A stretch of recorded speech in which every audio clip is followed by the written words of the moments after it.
Hi, I'm Cody Remoklis. I work for my family's company, Buyers Agents Remoklis Realty, here in Reno, Nevada, and I'm interested in talking to all the consumers out there today, buyers, potential buyers of real estate, about common misconceptions regarding representation when purchasing a home.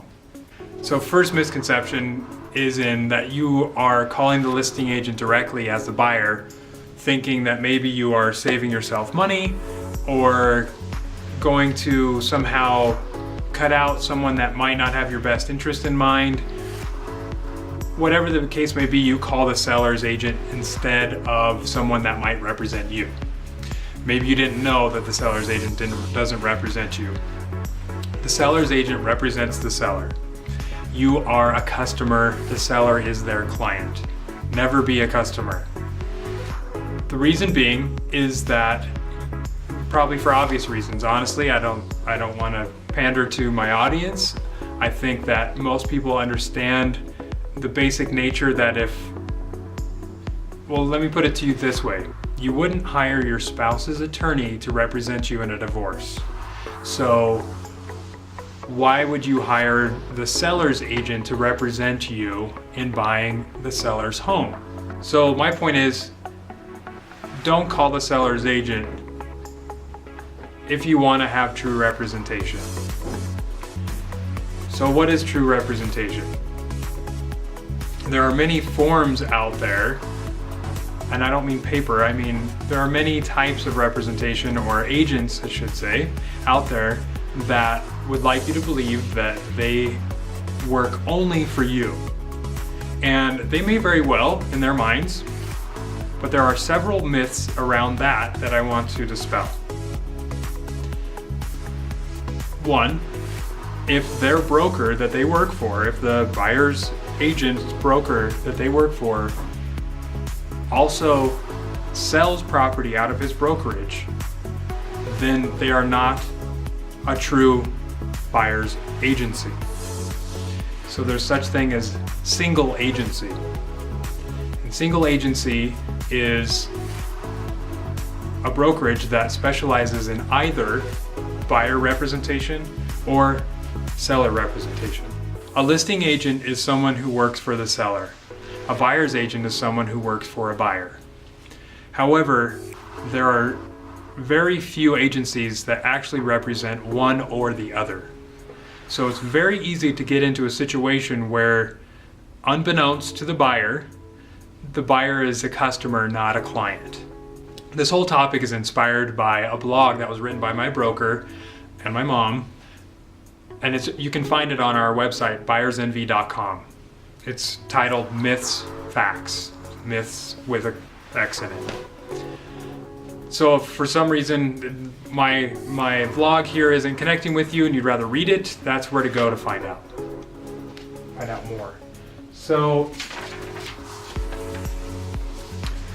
in light of all that, what we're hoping to educate buyers in this moment on is the difference between being represented and not represented, and some of those terms that you can learn to know if you are not are seller's agent, buyer's agent, literally.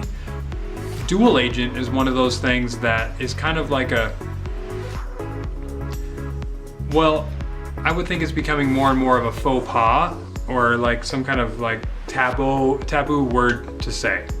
And the reason why is dual agency makes it really tough for an agent to fully represent either party. So they end up kind of representing themselves in a transaction if they work for both you, the buyer, and the seller in the same transaction. And if you are calling a listing agent off of a Zillow ad or a Realtor.com ad, then you are essentially potentially entering into a dual agency situation. And I can pretty much guarantee you that you won't have true representation in a dual agency. But let me give you a hypothetical situation.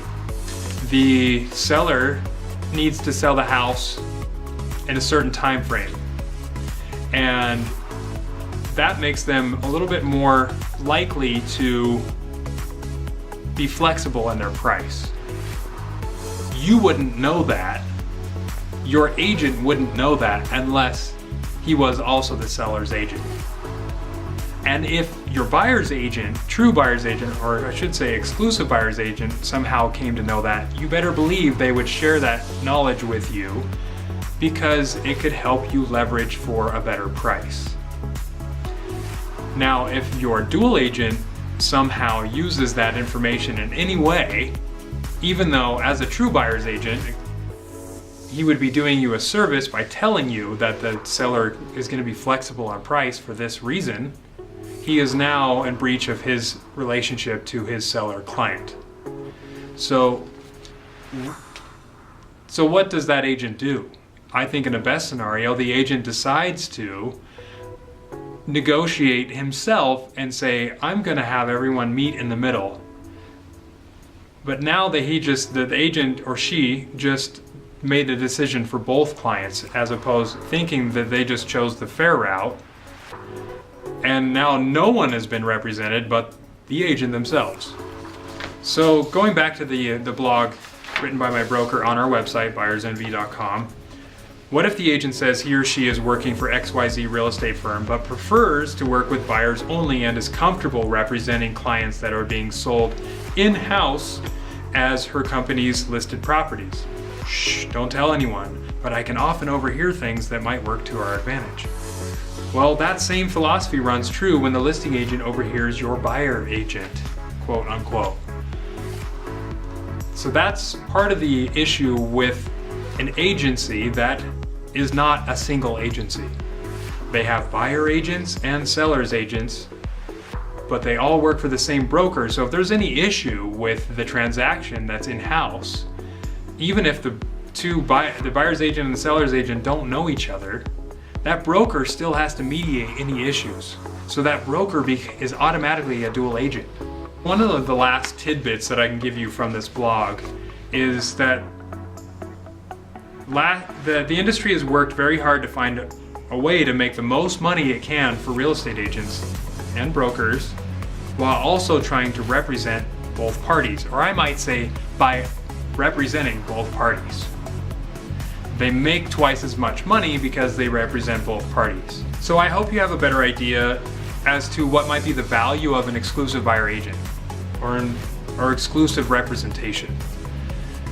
Just at its core, in the decision-making processes that exist in every real estate transaction. Because they are long processes. Typically, they can be 45 days nowadays. And that's a long time for feelings to change or issues to arise with the property or with financing or whatever it might be. And you want to make sure that your agent has your best interest forefront in their mind all the time. And that means an ability to go to bat for you completely and exclusively, not as far as their broker will allow them. So thank you for your attention. And please know that this is just the beginning coming from us. We are going to start a revolution, we hope, of consumer empowerment. We believe that the buyer deserves to have more say in a real estate transaction than they've had historically.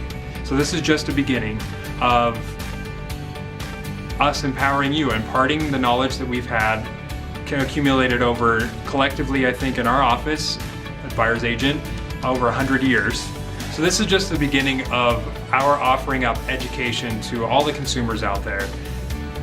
Empowerment is a big thing for us, and we want to become a resource to you so that you can trust the information we're giving you at no cost to you. But please subscribe if you're interested in more information along these lines. And you can find more information at our website, buyersenvy.com. And I hope you have a great day.